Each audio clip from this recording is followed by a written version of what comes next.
Boa noite. Nosso grupo é formado por Gabriela Lucena, Laura Beatriz, José Nunes Neto e Vitória Maria. Nós ficamos com o tema de lipídios, e para falar um pouco sobre eles, colocamos a definição de quilomicrons e VLDL para poder diferenciar os dois.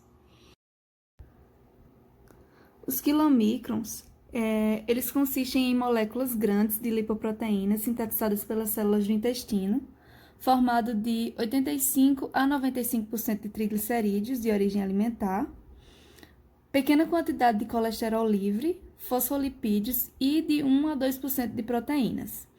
Uma vez que possui muito mais lipídios do que proteínas, os quilomicrons são menos densos do que o plasma sanguíneo, flutuando nesse líquido e conferindo um aspecto leitoso ao mesmo, levando também a uma formação de uma camada cremosa quando este é deixado em repouso.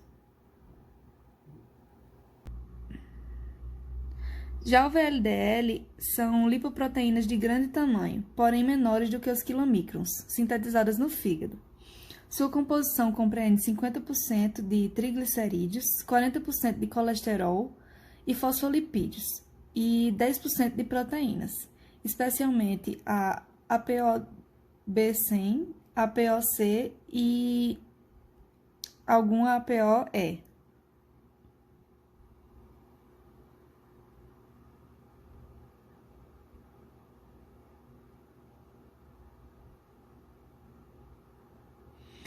Para falar um pouco do aumento da concentração do VLDL e dos quilomicrons na corrente sanguínea, nós separamos em algumas condições, sendo elas fisiológicas ou patológicas.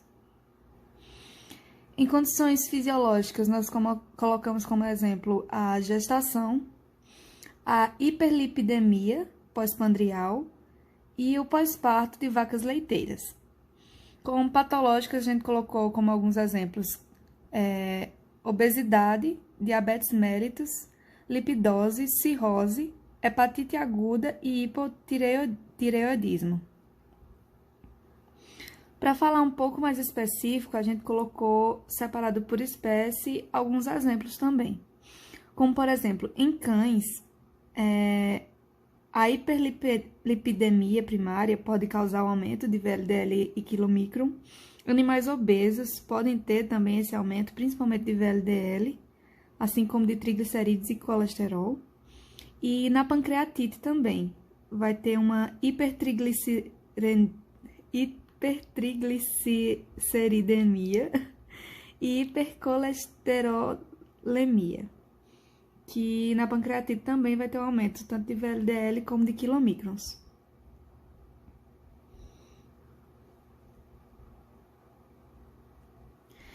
Em bovinos, a resposta a endotoxinas é caracterizada pelo aumento da circulação dos ácidos graxos de cadeia longa, de triglicerídeos e também do VLDL.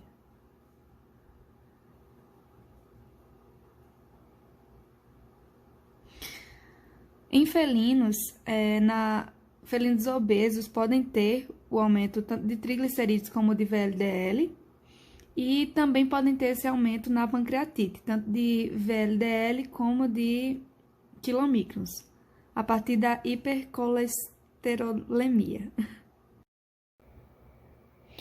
Em equinos, a obesidade causaria o aumento no conteúdo, de triglicerídeos, que aumentaria VLDL e quilomicrons, e a hipertrigliceridemia, ela causaria tanta redução e depuração dos quilomicrons de VLDL, decorrentes da diminuição da atividade da lipoproteína lipase, quanto também do aumento da produção de VLDL.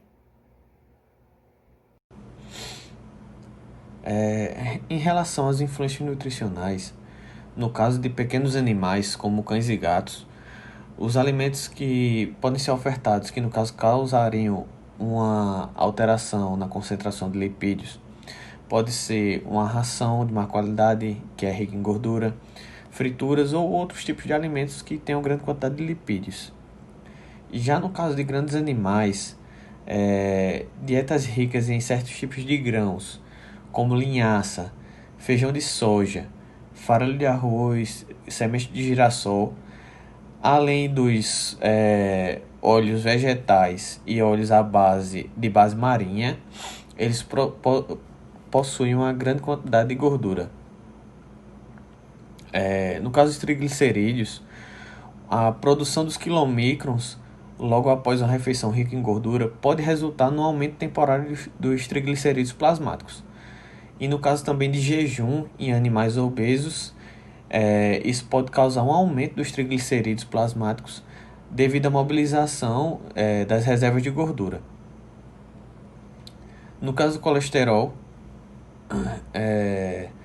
os níveis aumentam após uma refeição rica em gordura também, causando uma hiperlipidemia pós-prandial.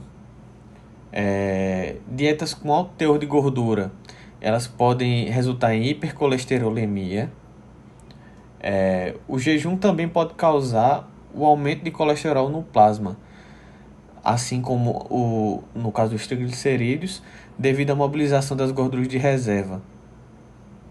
E dietas com baixo teor de gordura causam uma diminuição no colesterol plasmático.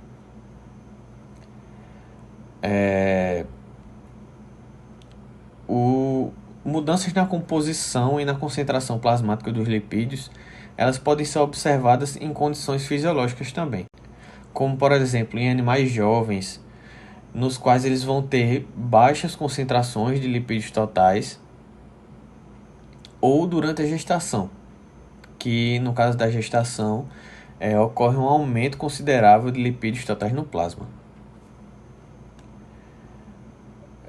Nos animais monogástricos, o consumo de uma dieta rica em gordura pode contribuir para se ter elevadas concentrações de lipídios séricos após o jejum ou pós-prandialmente. Se comparado às dietas contendo quantidades normais ou reduzidas de gordura, o tempo necessário para reduzir os lipídios séricos a níveis comparáveis ao do jejum deve ser prolongado após uma refeição rica em gordura. Os níveis baixos de colesterol também, eles ocorrem quando há uma deficiência de alimentos energéticos. E no caso de animais monogástricos, é necessário que as coletas para dosar o colesterol elas sejam feitas após um jejum de 12 horas. Bem, relacionado ao teste de refrigeração, ele é uma maneira simples para se distinguir se a causa da lipemia ela é devido aos quilomicrons ou por causa da VLDL. Para a gente fazer esse teste, a amostra deve ser deixada na posição vertical, geralmente de um dia para o outro, podendo, em determinados casos, precisar de esperar de 24 a 48 horas. Isso no refrigerador. Se for, no caso, os quilomicrons, eles vão flutuar e formar uma camada leitosa, semelhante a um creme na superfície da amostra. Porém, se o soro não for por causa do quilomicron, for por causa do VLDL, ele não vai se separar, formando essa camada cremosa. E a amostra ela vai permanecer levemente de clara a turva.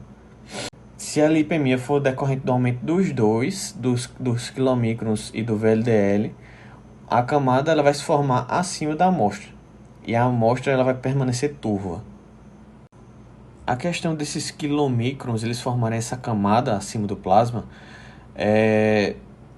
está relacionado com o que a gente já falou, da densidade dos quilomicrons, das moléculas, que no caso elas são menos densas do que o plasma sanguíneo, fazendo assim com que eles flutuem quando deixado em repouso. Bom, relacionado a essa imagem, a lipemia ela vai ser caracterizada por uma visível turvação do plasma ou do soro. Isso devido ao aumento de triglicerídeos na forma de quilomicrons ou de lipoproteínas. que tem a densidade muito baixa, no caso a VLDL. A formação de uma camada semelhante a um creme na superfície da amostra, como a gente pode ver na foto da esquerda, isso indica a presença de quilomicrons.